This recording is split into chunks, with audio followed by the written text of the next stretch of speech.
На осмата одржана седница на Општинскиот кризен штаб се донесоа неколку одлуки во пресред на велигденските празници за состојбата на гужвите после најголемиот полициски час. По препорака на главниот кризен штаб, општинските кризни штабови се задолжуваат заедно со МВР, како и припадниците на АРМ да изработат оперативен план за обезбедување радарски служби пред маркетите, објектите на филијалите и поштите на 21 април оваа година, како прв работен ден после воведената забрана и посебен режим на движење во периодот од 17 до 21 април оваа година, со цел доследно спроведување на мерките и препораките на владата на Република Северна Македонија за заштита и превенција од ширење на коронавирусот, известуваат од општина Велес. Со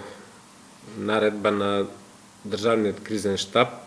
на располагање ќе ни бидат ставени представници на армијата,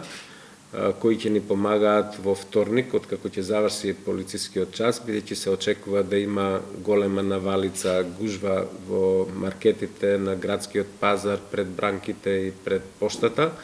Го правиме оперативниот план, за да може со асистенција на полицијата, на представниците на армијата, на пошарникарите, на вработени од општината и од јавното комунално предпријатие Дервен да направиме што подобар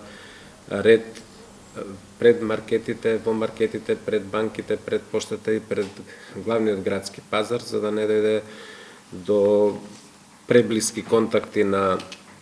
купувачите. Исто така, по изминувањето на најголемиот полициски час од 21 април, општина Велес во соработка со ЈКП Дервен и територијалната противпожарна единица во Велес ќе продолжат со веќе започнатите активности како мерки за заштита и превенција од ширење на коронавирусот. Всушност ќе продолжат со активностите за вршење на дезинфекција на улиците и јавните површини во градот, како и населените места кои гравитираат кон градот.